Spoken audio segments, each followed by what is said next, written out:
Halo Melly Elvi, Liu Vivi, Lia Akarya.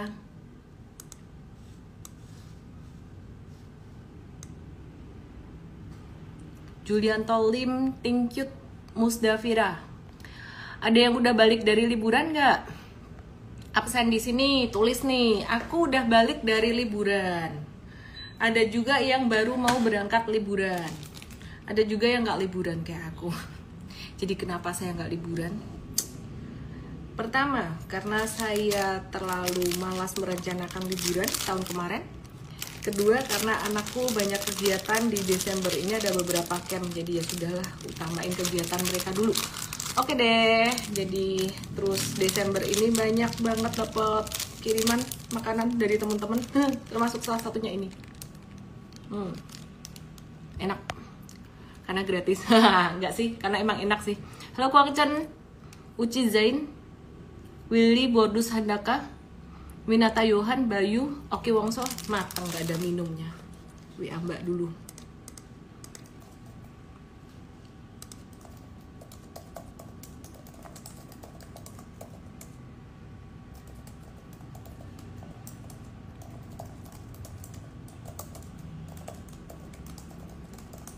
Okidoki. Bayu, Winata Yohan, Oki Wongso, Stephen Koraya, Michael Asia. Selamat malam semuanya, dan selamat malam semua yang aku nggak sebut namanya. Langsung bahas GoTo, jangan ragu, all in untuk semesta. Cie, baiklah. Jangan kau sebut namaku, aku nggak mau sebut kamu karena kamu nggak mau aji live sama aku. Aku penasaran kamu kayak apa. GJE 5001 ini aku penasaran bener. Kayak apa gitu. Maria Erna Indri, Moon IM 123. Kalian lagi liburan nggak sih? Oh, mending tidur daripada liburan. Ini kayaknya gak mood apa ya? Gara-gara market atau apa nih? Oke deh, saya mulai ya teman-teman ya. Aku start dari IHSG dulu pastinya. Batu bara melesat.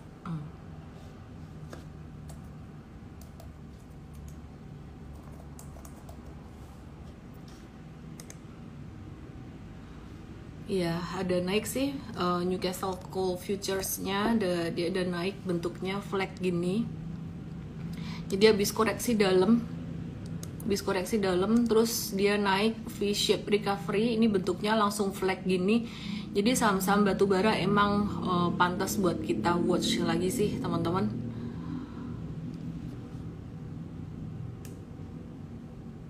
Sama yang lain ada penasaran nggak? Penasaran. Kayak apa sih kalian semua ini kalau dikumpulin dalam satu ruangan seru kali ya. Oke, kita start dari IHSG dulu ya. Karena market hari ini juga nggak terlalu rame, cuman 8,5 triliun rupiah. Yeay, minumnya datang. 8,5 triliun rupiah. Kita akan review dari IHSG dulu, terus kemudian dari saham Bian, GoTo, dan beberapa saham yang potensial lainnya.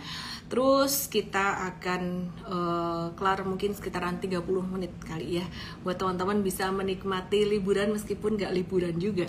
Oke, kita start dari IHSG dulu. Jadi kemarin aku bilang IHSG itu ada pattern inverse pennant, dimana kita mesti berhati-hati dengan pattern inverse pennant ini. Tapi kemudian hari ini pattern inverse pennantnya ini failed, dan artinya bagus dong kalau inverse pennant failed, karena inverse pennant itu artinya tuh sebenarnya dia tanda kelanjutan arah turun gitu, jadi bakalan breakdown gitu. Cuman karena hari ini naik breakout, jadi ini tanda dia mau naik gitu. Cuman teman-teman perlu dilihat lagi nih lebih dalam, sebenarnya yang bikin dia naik itu apa sih? Yang bikin dia naik tuh sebenarnya dua saham ini, Bian dan juga GoTo, Gojek, Tokopedia ya. Jadi hari ini GoTo mulai ada tanda-tanda kehidupan nih ya. Nah, ini mungkin teman-teman yang mau trading bisa lirik-lirik, tapi ya tetap harus hati-hati. Oke, aku akan start dari Bian dulu ya.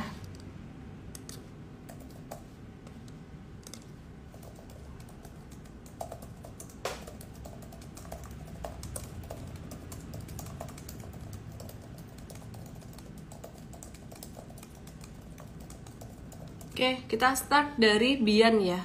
Mau Bian dulu atau GoTo dulu nih? Kayaknya kebanyakan banyak yang sebut GoTo daripada Bian deh. Mau Bian dulu atau GoTo dulu nih?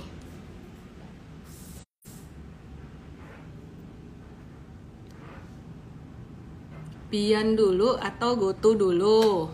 Aku lihat di kolom question. No question yet? Oh, malah minta dibahasin Antam. GoTo, Bian, GoTo. GoTo apa hebatnya? Oke, karena Bian banyak ceritanya, GoTo kayaknya aku nggak banyak bahas dia. Aku start dari GoTo dulu deh ya, biar nanti nggak kelupaan juga. Ya, jadi GoTo ini dia setelah turun tajam di sini dan ini banyak dijual di market pasar nego. Ini GoTo-nya sempat naik dengan volume tinggi, habis itu turun lagi. Ini mulai ada tanda-tanda dia hijau lagi. Ini sebenarnya bisa buat kesempatan untuk trading jangka pendek atau scalping sih teman-teman ya. Hari ini naik 10,98% meskipun candle-nya kelihatan kecil karena di compare sama yang sebelum-sebelumnya. Nah, be very careful here. Nyangkut terusnya banyak. Jadi perjalanan GoTo kalau misalkan dia mau uptrend juga agak susah. Jadi ini dia bakalan sideways dulu, kena 102 sampai dengan 107, dia potensi ada koreksi normal lagi. Setelah itu kita akan lihat ya, habis itu progresnya gimana. Nah, jadi buat yang mau spekulatif nih, nggak ada tradingan teman-teman, misalkan kayak gitu mau trading ya silahkan, yang penting stop lossnya kencengin dan nominal atau porsi tradingnya jangan gede-gede ya. Oke, terus kemudian saya akan move ke Bian ya. Dan Bian ini menarik teman-teman, jadi belakangan ini feed Instagram aku, karena aku ngefollownya ya dunia finance, dunia keuangan gitu ya. Jadi berita-beritanya tuh banyak yang menyebutkan bahwa Lo Tak Kwang, ngomongnya gimana sih sebutnya, Lo Tak Kwang ya, bener ya. Dia tuh jadi orang terkaya se-Indonesia ngalahin Duo Hartono gitu. Terus kabarnya saham Bian ini juga dia bakalan bisa bentar lagi nih, sebenarnya nggak bentar lagi, masih jauh juga sih, nyalip BCA. Dimana saat ini saham Bian itu dia market cap-nya udah nomor 2 setelah BCA ya. Jadi nomor 1 BCA sekitaran 1057 triliun, terus kemudian Bian, kemudian BRI, kemudian Bank Mandiri, kemudian TLKM gitu. Nah, jadi kalau diperhatikan untuk market cap Bian sendiri sekarang udah sekitaran 700-an triliun gitu, dan kalau BCA sekitaran 1000 triliun ya. Bayangin 1000 triliun tuh seberapa banyak gitu. Dan apakah market cap Bian ini akan nyalip BCA? Buat yang nggak ngerti market cap, definisi market cap tuh apa sih? Market cap itu gini loh. Market cap itu jumlah total saham yang beredar dikali dengan harga sahamnya. Jadi market cap akan naik jika ada saham yang baru diterbitkan, dengan kata lain ada right issue, atau jika harga sahamnya naik signifikan gitu. Nah, jadi kalau kita perhatikan dengan naiknya saham Bian ini, dia akan mendongkrak market cap-nya juga naik. Nah, ini aku ada jelasin di Reels aku, teman-teman bisa lihat feed Instagram aku dan Reels aku juga di situ ya. Jadi sebenarnya yang bikin Lo Tak Kwang naik jadi orang terkaya itu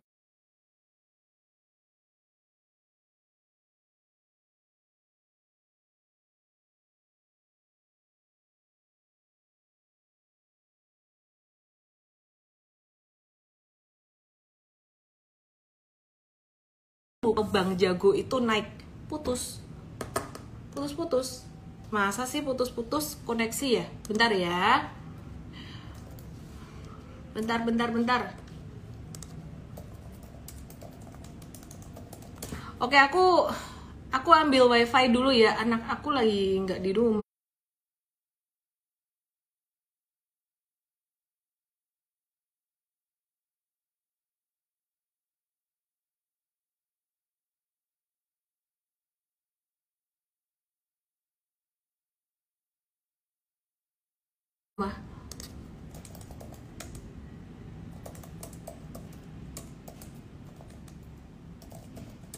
Sabar, ganti wifi dulu, sabar ya, aku ambil wifi dulu.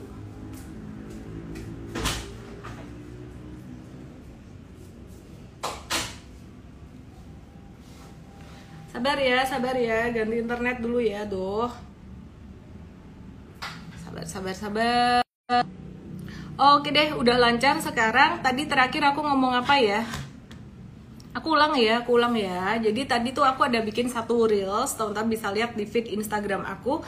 Reels aku itu cerita bahwa Lota Kwang ini sebenarnya kejadian dia jadi orang terkaya di Indonesia itu mirip banget dengan kejadian dulu Jerry Eng jadi salah satu orang terkaya di Indonesia karena sahamnya Bank Jago atau Arto itu naik tinggi atau naik signifikan.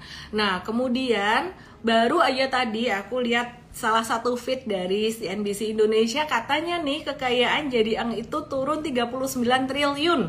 Wah, jadi dia cepat kaya, kekayaan juga cepat turun juga gitu karena fluktuasi harga saham. Nah, di sini teman-teman aku cuma mau meng-highlight beberapa hal sih sebenarnya dari kacamata business ownernya dan juga dari kacamata kita sebagai investor retail.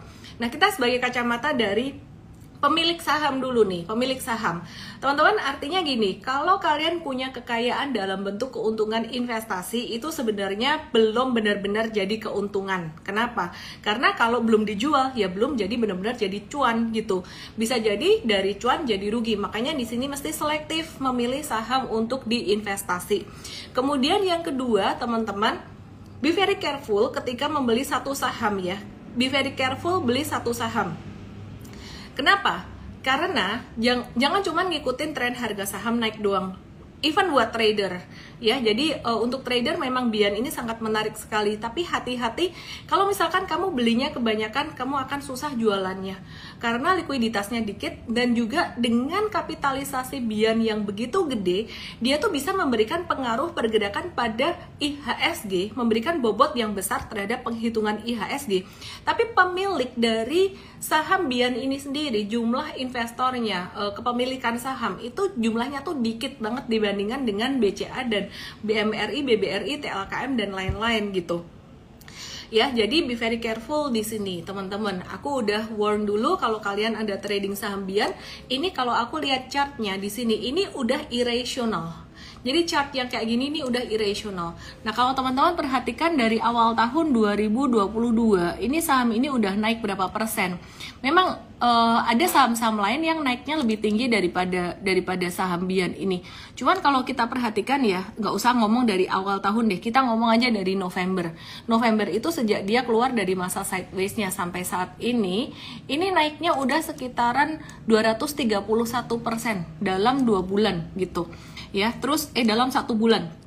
Terus kemudian kalau kita hitung dari Januari sejak awal tahun 2022, kita lihat dari Januari sejak 2022, ini dia naik sekitaran 866% sampai harga terakhir tadi.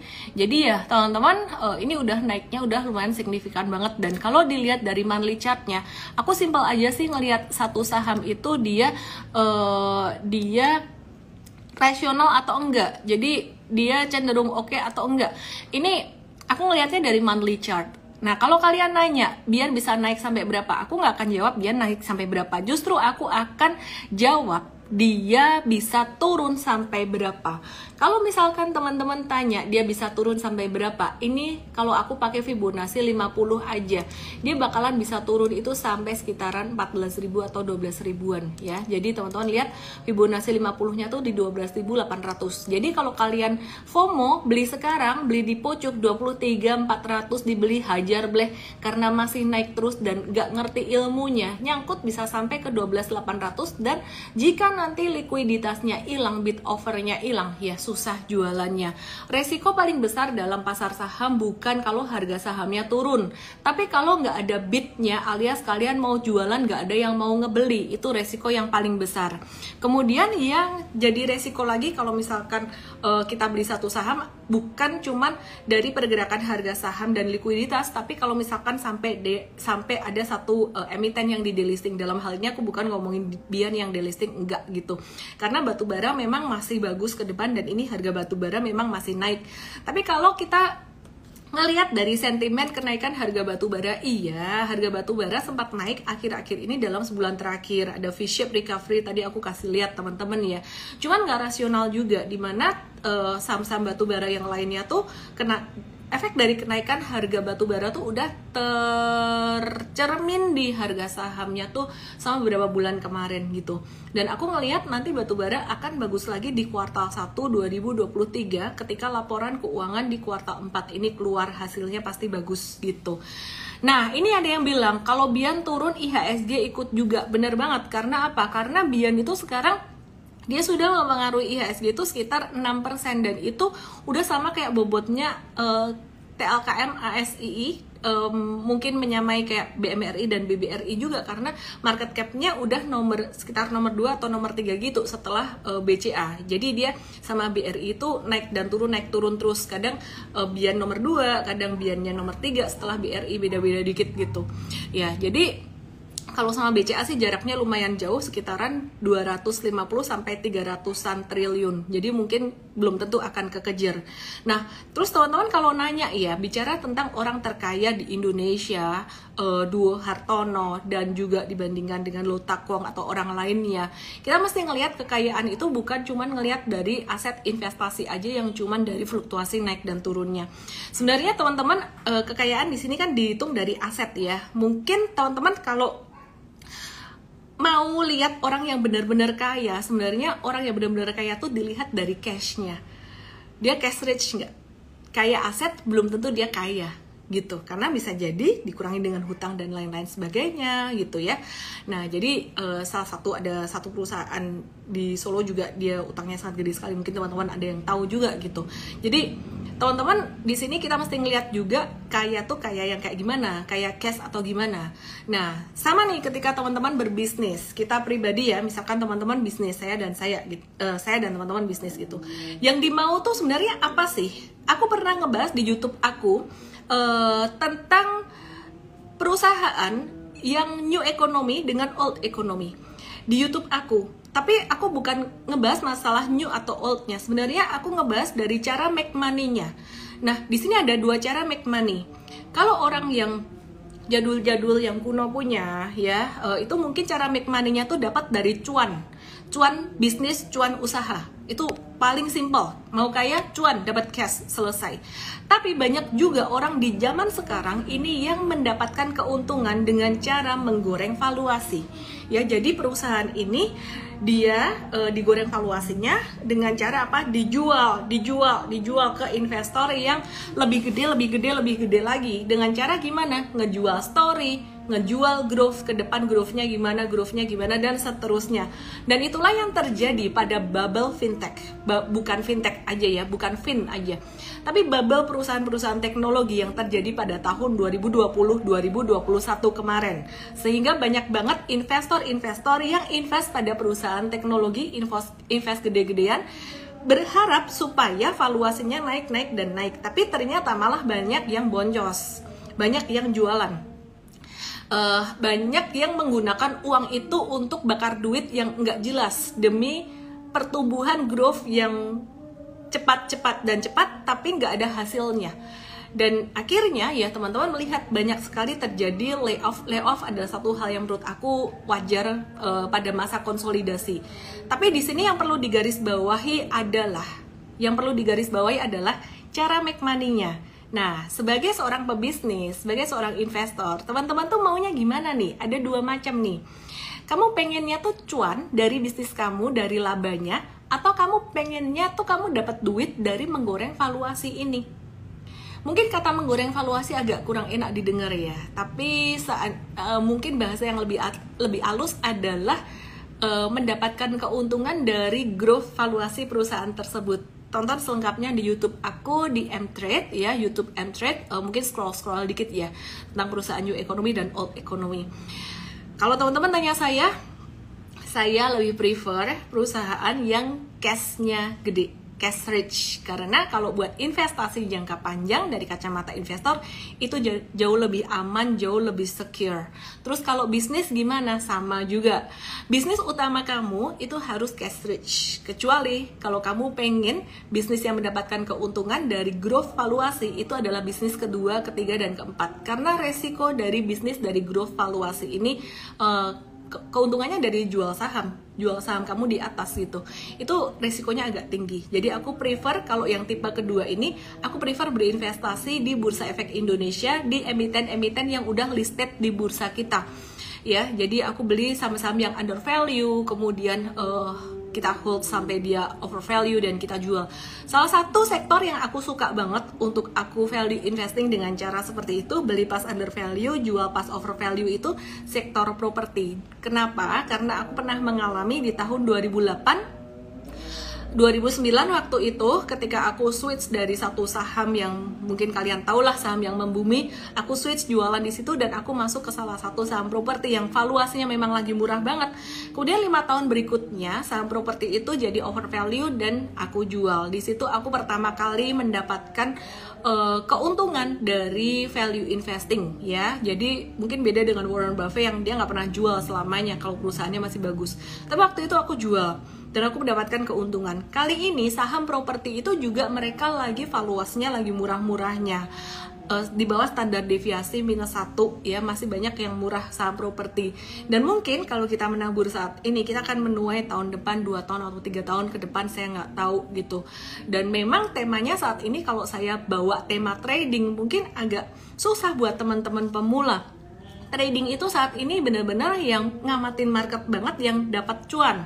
Dimana M-Trade membantu teman-teman untuk bisa ngamatin market ketika teman-teman lagi sibuk kerja atau holiday. Ya, tadi kita ada beli satu saham banking yang mungkin teman-teman udah tahu juga ya, kita ada beli trading BNGA tadi, dan besok kita ada beberapa watchlist dari sektor banking dan juga dari properti juga untuk trading. Ya, untuk trading besok dibahas di morning briefing M-Trade. Cuman sekarang saya mau ingetin teman-teman bahwa tema investing saat ini tuh benar-benar menarik banget ya. Jangan sampai kehilangan peluang, karena tahun depan itu saham-saham yang valuasinya murah itu udah beda ceritanya, udah nggak ada lagi seperti tahun ini. Dan mungkin teman-teman akan kangen cari saham-saham yang valuasinya murah lagi. Sekarang valuasi murah udah bukan perusahaan perbankan besar. Perbankan besar udah waktunya profit taking. Dan saya melihat kecenderungan nanti Januari mungkin pekan kedua bisa naik dikit, tapi pekan ketiga, keempat perbankan besar mungkin bisa agak-agak ada koreksi, dan itu sangat normal sekali, sangat normal sekali. Kenapa? Karena investor gede mereka mau profit taking gitu. Ya, jadi move-nya kemana? Move-nya ke saham-saham second liner. Biasanya kalau perbankan gedenya udah kemahalan, akan move ke sektor properti, sektor yang lain yang belum jalan, poultry, retail dan sebagainya. Aku ngelihatnya properti dulu baru retail. Semoga Senin udah ada Januari Effect. Belum. Aku ngelihatnya pekan pertama tuh belum. Biasanya kalau aku lihat dari tahun-tahun sebelumnya tuh pekan kedua itu mulai rame, orang-orang mulai balik dari liburan gitu. Oke.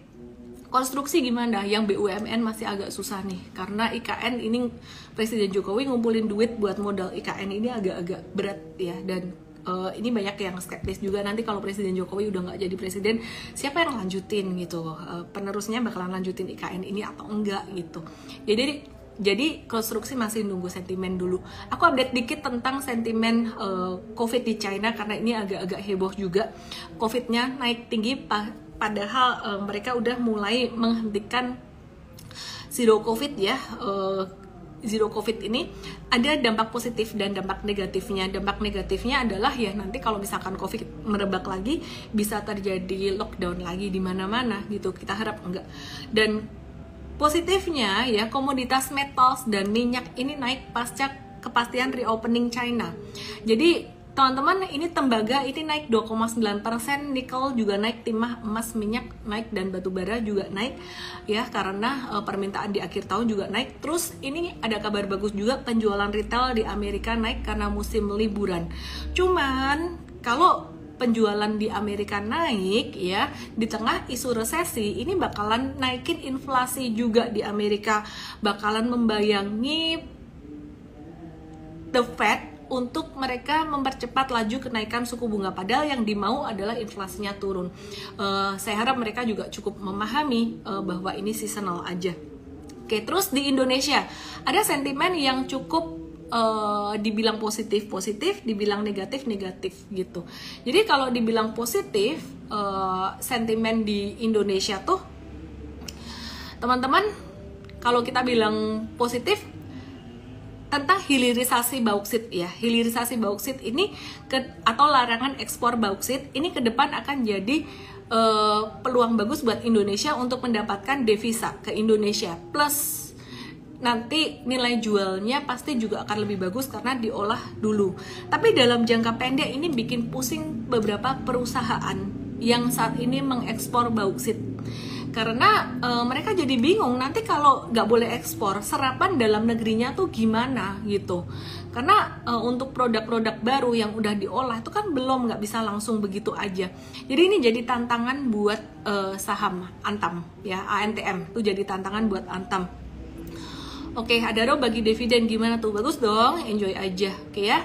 Nah, terus kemudian industri manufaktur, ADMR juga tadi ada yang di-mention ya, ada yang mention juga.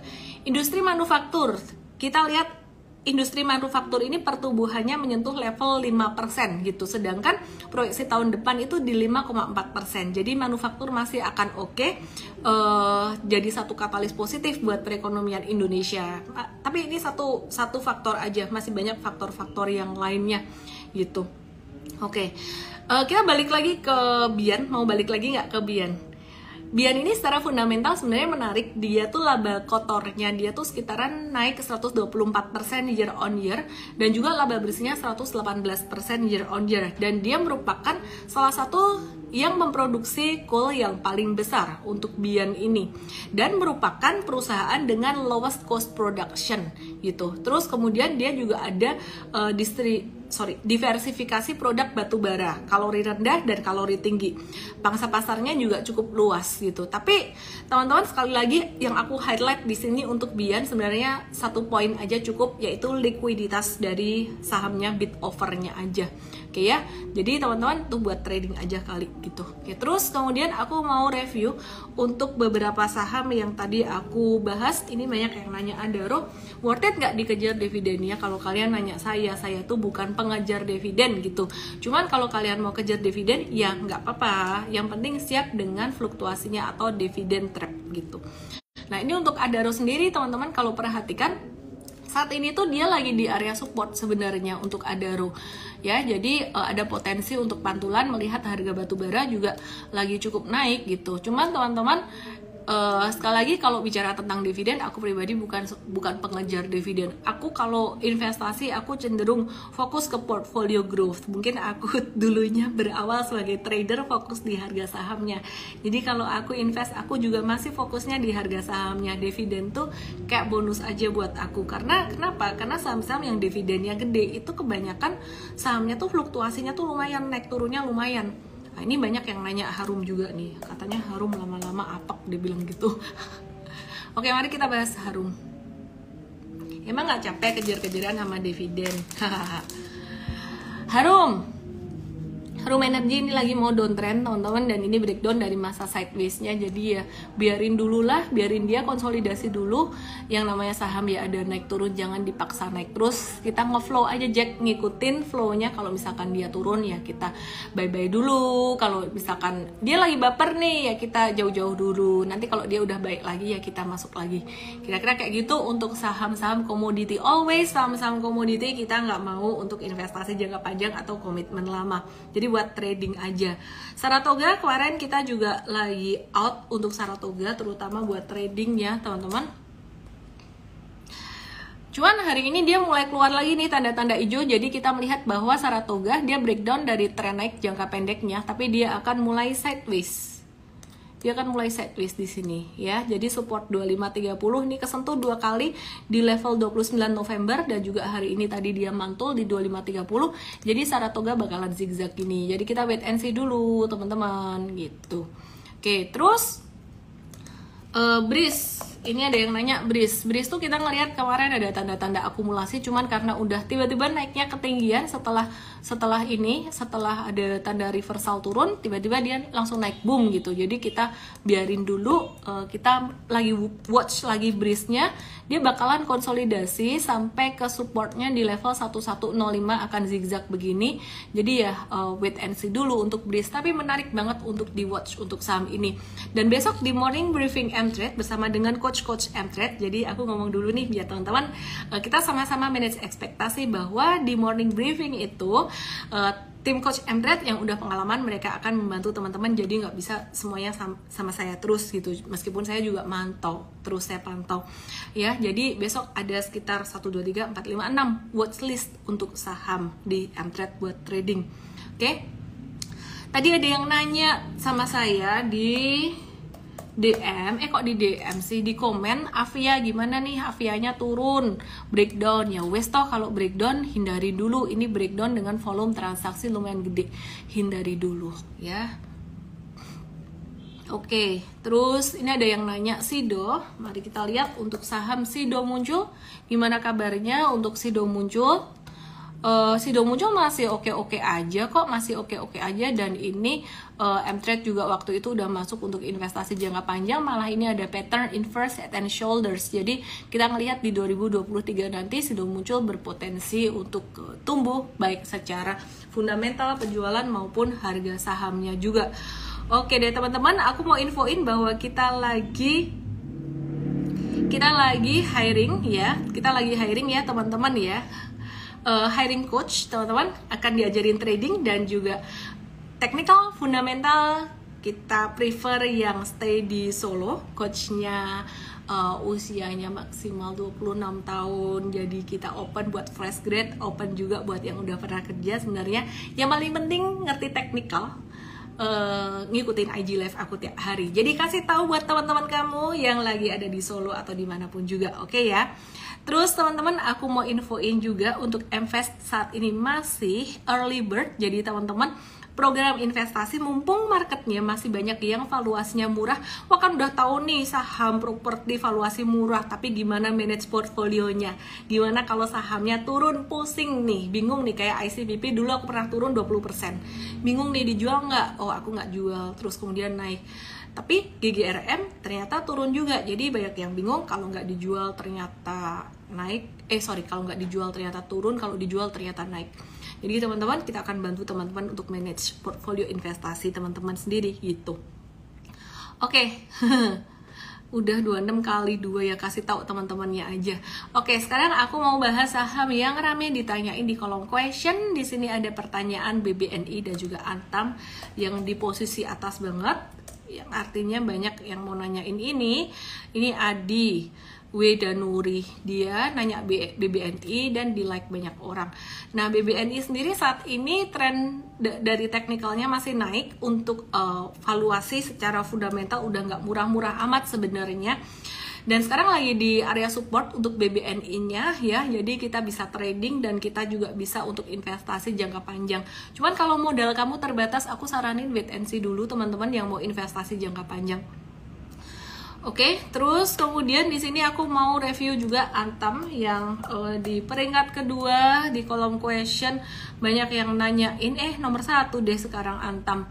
Apa benar harga emas akan tembus 1,6 juta per gram lagi? Antam enaknya buy sekarang atau wait and see? Oke, sekarang saya mau review tentang harga emas nih.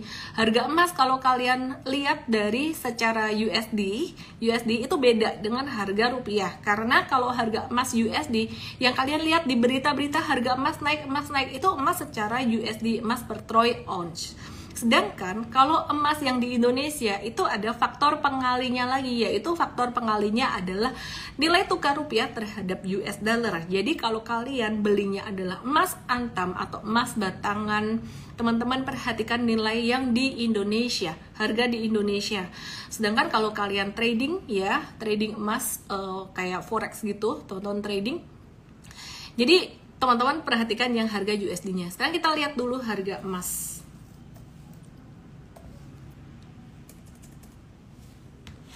Sebentar ya. Mari kita lihat harga emas di CFD.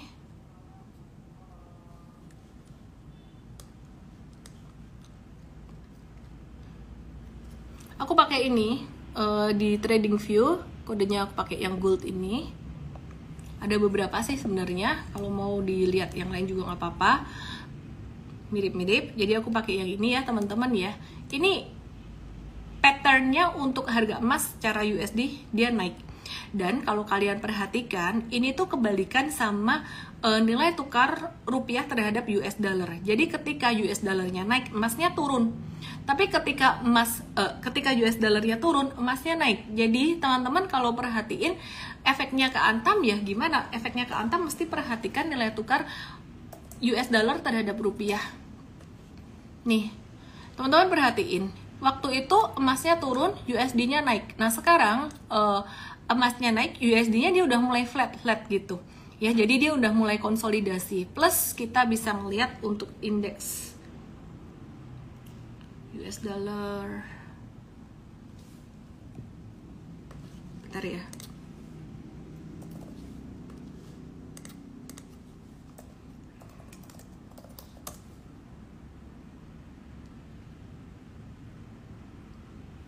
Di XY, saya coba buka dulu di XY, US dollar currency index. Nah ini kalau teman-teman perhatiin lagi, ini indeks US dollar dibandingkan dengan beberapa mata uang negara-negara lain, rupiah tidak termasuk, malah dia udah turun banget nih ya. Jadi USD itu udah melemah banget. Nah kesimpulannya kalau teman-teman lihat ini, berarti US dollarnya sekarang lagi dalam tren turun gitu dibandingkan dengan mata uang negara lain. Nah maka dari itu sebenarnya harga emas di Indonesia secara rupiah per gramnya di rupiah itu sebenarnya kalau kita perhatiin nggak jauh beda dari masa ke masa, tahun ke tahun tuh nggak jauh beda. Jadi kalau kalian investasi masuk ke emas itu cocok untuk investasi buat hedging atau nyimpen duit yang apa ya, untuk menjaga nilai uang Anda itu tidak terlalu fluktuatif, perubahannya nggak terlalu fluktuatif. Pilih mana, investasi emas atau investasi obligasi negara yang returnnya sekitar 6%-an, atau FR yang returnnya sekitar 7,5%-an, 7 sampai 7,5%-an, terserah. Semuanya oke. Kalau obligasi kalian bisa ngitung, ada nominalnya jelas. Kalau emas kan dia nggak kelihatan, nggak ada numbersnya gitu. P1 lagi rame ya. Oke, let me check. Tadi M-Trade juga ada trading P1 teman-teman. Jadi lagi di area support sih, dan valuasinya juga lagi murah banget teman-teman semuanya ya. Ya jadi ini P1-nya juga lagi menarik teman-teman. Oke.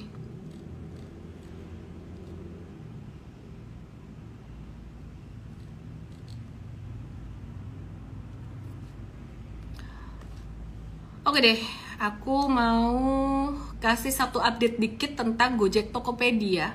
Transaksi hampers di Tokopedia itu naik 14 kali lipat menjelang Nataru ya. Jadi ini menggambarkan bahwa Tokopedia di bawah GoTo ini memiliki season yang positif di Nataru. Ada satu efek yang positif ya, seasonal. Dan kalau kita perhatikan ini juga efeknya nanti akan ke sektor retail yang lainnya.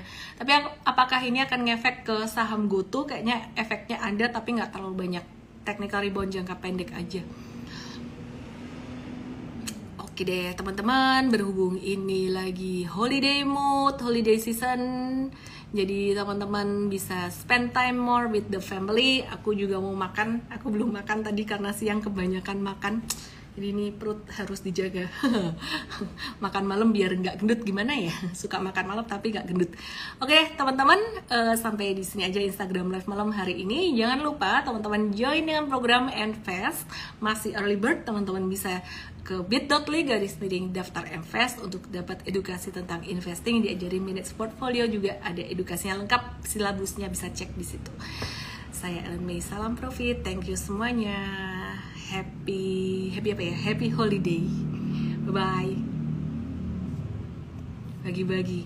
Sehat-sehat semuanya ya. Makan roti hijau dulu biar portfolionya hijau.